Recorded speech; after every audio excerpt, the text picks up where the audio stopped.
merci beaucoup camarades et bonjour à tous.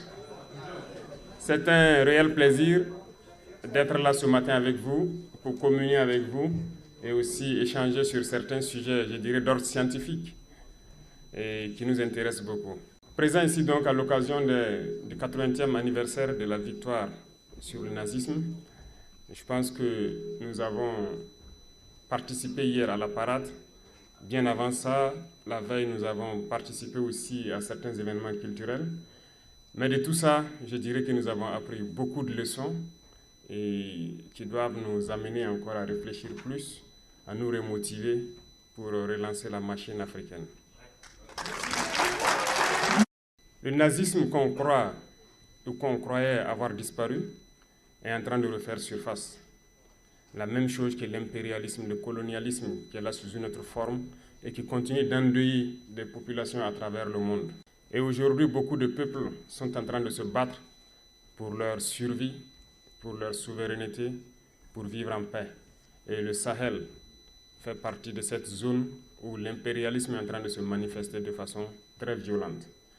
Et avec tout ce que nous vivons, je souhaite que nous puissions donc honorer la mémoire de tous ceux-là, tous ces combattants qui se sont donnés corps et âme et qui nous ont dévancés à l'au-delà dans ce combat contre l'impérialisme, contre le néocolonialisme. Je vous demande donc d'observer une minute de silence.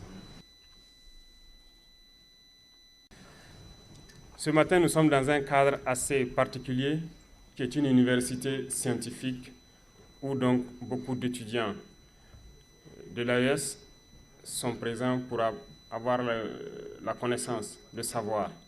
Et nous avons tenu à être là pour vous encourager et vous passer aussi quelques messages dans le sens de la quête du savoir.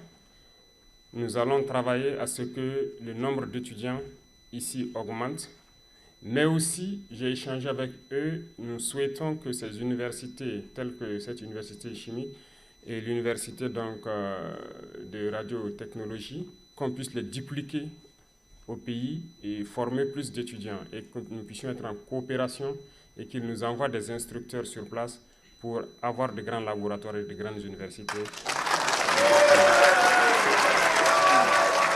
Notre coopération avec la Russie va se baser plus sur l'éducation, le transfert de savoir.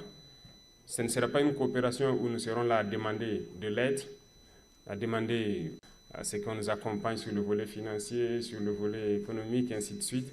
Nous ne sommes pas là pour ça. Nous sommes là pour coopérer plus sur le domaine du savoir.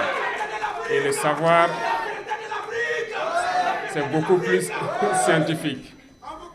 Et vous, ici présents dans cette université scientifique, je vous admire beaucoup parce que normalement, vous devrez apprendre et pratiquer la science, la chimie et la radiotechnique. C'est ce dont nous avons besoin aujourd'hui pour nous développer. Je vous prendrai quelques exemples au cours de mon speech pour vous étayer le fond de ma pensée. Ici, nous sommes à l'université de Mendeleïev. Tout le monde a étudié Mendeleïev pour ceux qui ont fait des séries scientifiques. Et je vais vous donner une petite anecdote. Au cours de mon cursus scolaire, il y a des gens qui n'aiment pas certaines choses et qui n'arrivent pas à apprendre certaines choses.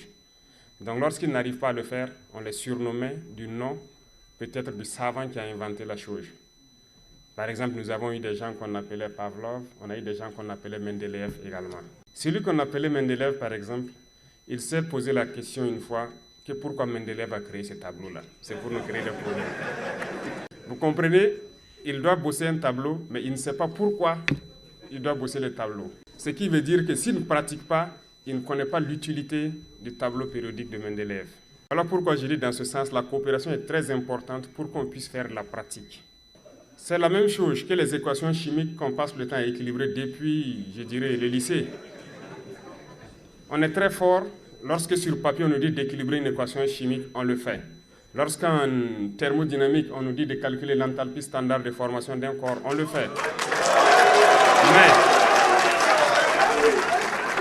Mais pratiquement, qu'est-ce qu'on fait? Est-ce qu'un jour, on ne m'a jamais pris, par exemple, illustrer un noyau, par exemple de l'hydrogène, me dire que si on retire un électron, qu'est-ce que ça donne, ou quand on ajoute un électron, qu'est-ce que ça donne. Cette illustration pratique, je ne l'ai pas eue. L'acide chlorhydrique, depuis le lycée, on nous fait faire des réactions chimiques sur le papier avec. Mais je n'ai jamais manipulé l'acide chlorhydrique et faire une réaction pratique. C'est pour vous dire que la pratique est très importante et ces laboratoires pour nous faire la pratique nous manquent au niveau de nos pays. Et vous ne devez pas être ce théoricien que moi je suis. Voilà pourquoi nous voulons dupliquer ce genre d'université chez nous pour que nos jeunes qui se forment dans les matières scientifiques aient de la matière pratique et qu'ils ne soient pas juste des théoriciens. Beaucoup de choses autour de nous, c'est la chimie des matières. Et le monde a commencé même par ça. Ce tableau que Mendeleïev a créé, je me dis que toute la science s'est basée sur ça. Mais c'est la pratique qui vous permet de pouvoir quitter cet état de théoricien et de créer quelque chose de palpable qui puisse être utile à la société. Et ça contribue beaucoup à l'économie de nos pays. Sans que vous ne le sachiez, je vous donne quelques exemples. Vous voyez, on importe beaucoup de fer, par exemple, de partout dans le monde, et ce qu'on appelle le fer galvanisé. Et vous savez très bien, vous chimistes ici, que ce n'est qu'une réaction d'électrolyse. Comment on ne peut pas le faire sur place chez nous? Il faut le payer, le fer galvanisé en Chine ou en Europe, un peu partout dans le monde. Par exemple, nous sommes en guerre.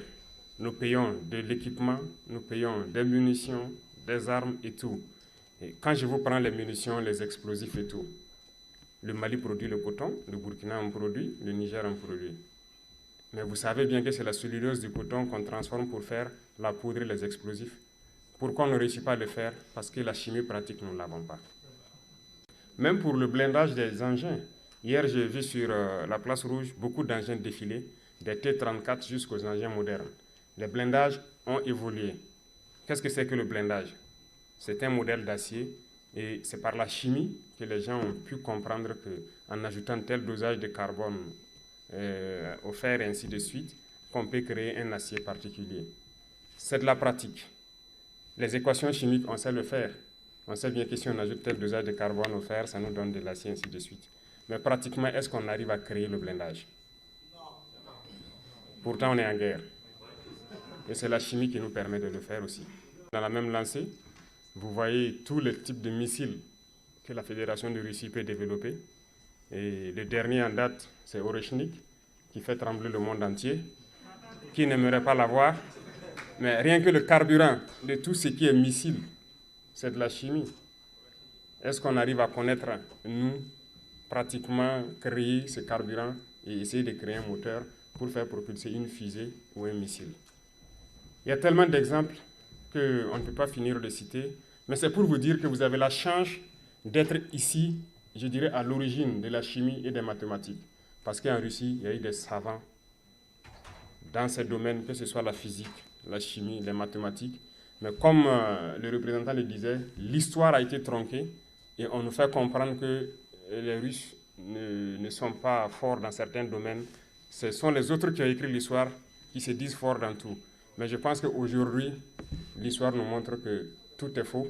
Il y a bien des savants. L'origine, c'est ici. La preuve, Mendeleïev qui a créé ce tableau qui résume la matière est russe. Profitez donc, apprendre de manière pratique pour que ça serve à nos pays.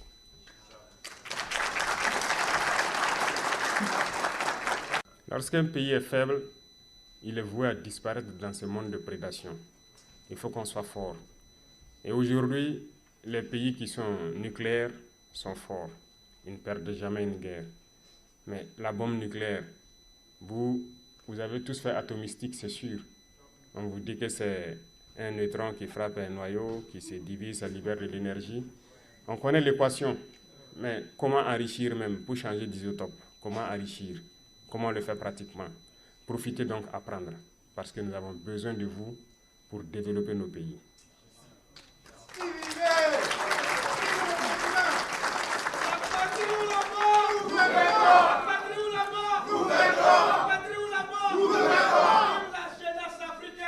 Nous avons des jeunes talents au pays, des inventeurs, des savants aussi, qui arrivent à créer certaines choses, mais il leur manque souvent la connaissance mathématique pour améliorer et mettre à jour et pouvoir avoir une formule unique pour ce qu'ils font. Et je pense que le fait de vouloir dupliquer ces universités au Burkina Faso et permettre à ce qu'il y ait tout le nécessaire que les jeunes apprennent est une très bonne chose. Et nous allons continuer donc à intensifier la coopération avec la Russie, surtout dans le cadre des échanges scientifiques, de l'éducation. Et ça, c'est la base du développement. Et maintenant, peut-être, j'irai vous donner quelques conseils qui doivent vous guider ici. Et je pense qu'on dit l'Afrique est le berceau de l'humanité, mais l'Afrique a beaucoup de retard à rattraper. Ce n'est pas impossible, c'est bien possible. Vous vivez ici, vous voyez, comme moi, tout ce que vous voyez. Et c'est bien possible chez nous aussi. Il faut croire, il faut travailler. Et je vous exhorte à être des citoyens modèles ici, à respecter les règles et les lois du pays qui vous accueille, à être des modèles d'intégrité, à être solidaires, à être des modèles d'Africains qu'on a envie de voir dehors. La discipline et l'ordre que vous voyez ici, vous devez pouvoir montrer plus. Donc, soyez solidaires, apprenez bien et l'essentiel. Nous avons besoin de vous et nous espérons que très bientôt, vous viendrez donc créer ce dont nous rêvons pour les autres générations et apprendre à ces générations ce que vous avez appris pour qu'ils soient meilleurs que vous. Tout le monde souhaite que les générations à venir soient meilleures que nous. Et je compte sur vous pour que vous puissiez apprendre et venir transmettre le savoir.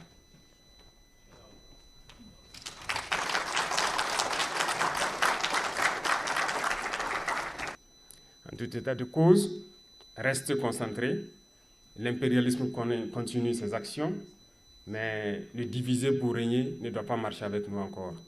Vous devrez avoir tout compris. Restez concentrés. Le combat continue. Et le combat continuera toujours jusqu'à la victoire finale. Et que nous allons célébrer un jour. La patrie ou la mort. Merci beaucoup.